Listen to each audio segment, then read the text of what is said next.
Hello, ladies and gentlemen. I am Dr. Claudia Albers, Planet X research and professional physicist, and today I'd like to bring to you another one of my articles. This one is entitled Chemtrails, Sun Simulators and Stellar Cores, a Multi-Level Conspiracy.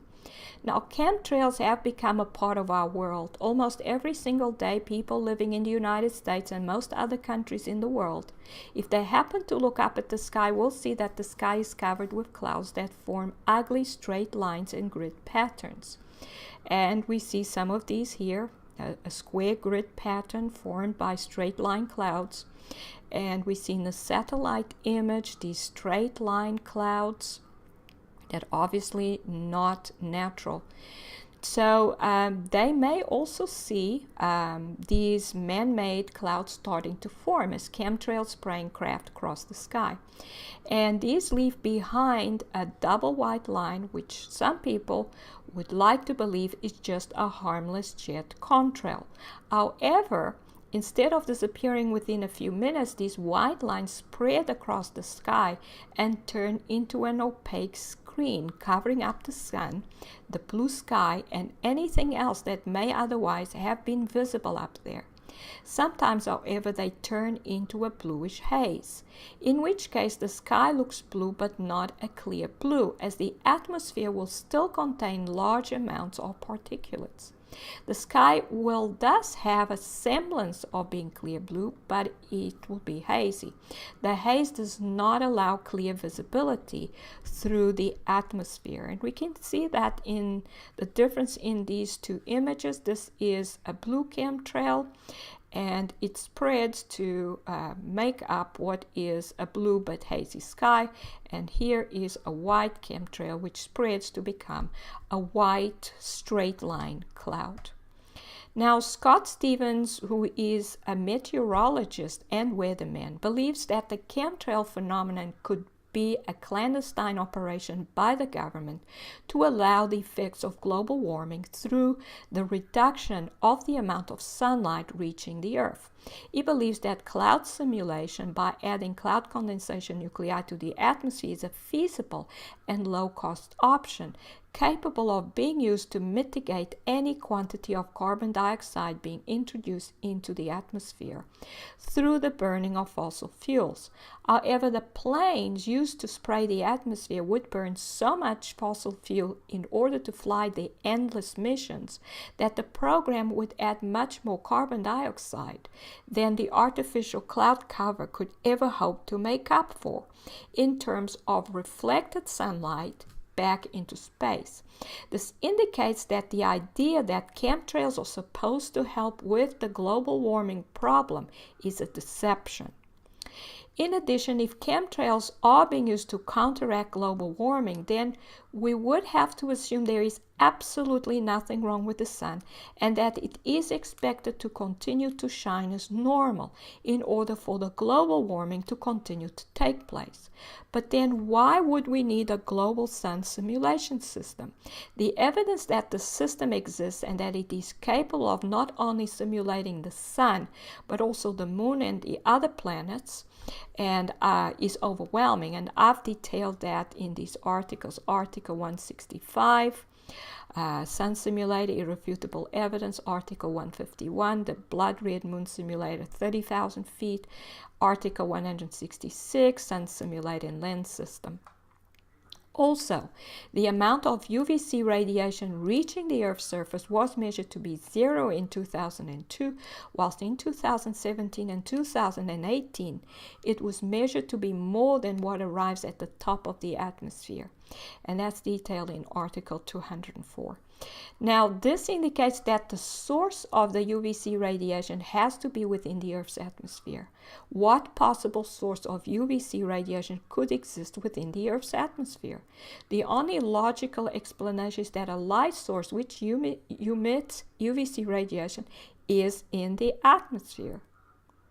Logically, a light source attempting to simulate the sun would be the most likely candidate, as the sun emits large amounts of ultraviolet radiation. But this is filtered by the Earth's ozone layer.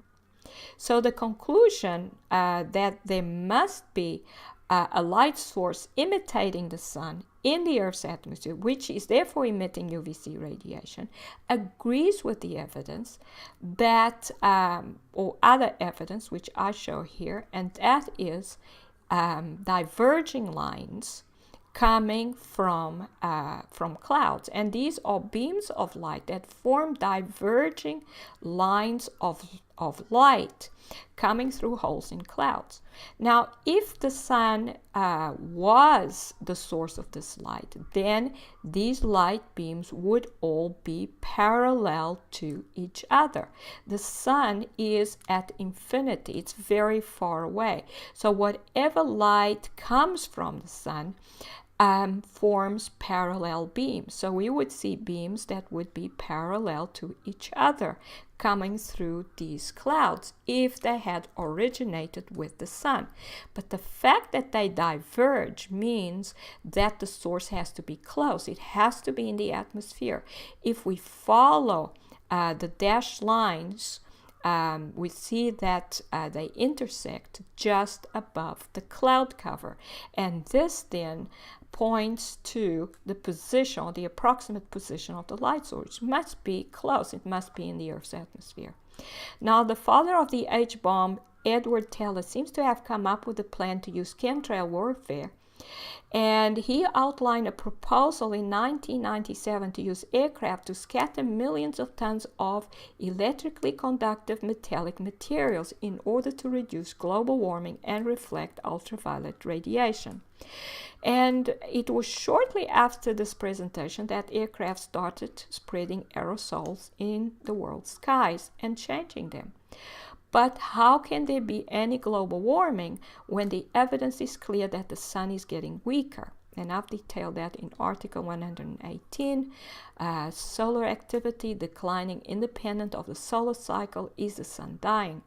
And the sun is also getting darker and going completely dark periodically. And this very yellow light we see here cannot possibly be coming from the sun. Or at least it's not coming from what is simulating to be the sun, which is obviously emitting white light. We see yellow light here. This is possibly the light that is actually being emitted by the sun, which is now much weaker and emitting this, possibly this dark yellow, or this could be emitted by some of the stellar cores that are in orbit around the Earth, which I'll talk about just now. So, in article 211 entitled Planet X and Sun Interaction, Sun Goes Dark on April 18, 2018, I show that the sun actually goes completely dark for short periods of time, and it did so on that day. Now, it does seem that global warming is a complete hoax, and also the fact that UVC emitting sun simulators are being used in the atmosphere makes the idea that chemtrails are supposed to decrease radiation from space, or that they are supposed to help with the collapse of Earth's ecosystems due to radiation from space, absolutely ridiculous. If the people responsible for the chemtrail spraying were concerned with radiation impacting life on Earth, they would not place UVC emitting devices within the atmosphere, which then lead to the UVC radiation level being higher at the surface than it would have been if there had been no ozone layer at all. So the reason why the sun is getting darker and weaker is the presence of the Planet X system of objects, or system of dead stars that have invaded the solar system, which are also referred to as stellar cores. And you may look at article 195 entitled Stellar Cores and the Dying Sun for more details on that.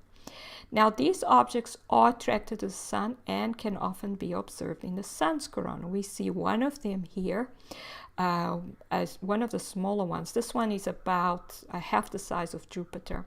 A lot of them are larger than Jupiter, and it's making its connection, its plasma connection. It's drawing matter from the sun. That's how they absorb energy from the sun. These are dead stars. They are no longer able to generate enough energy in their core to operate the stars, and it affects the gravitational interaction they are able to have with other objects. And I've written about that in my previous book and in many of the articles I have written recently.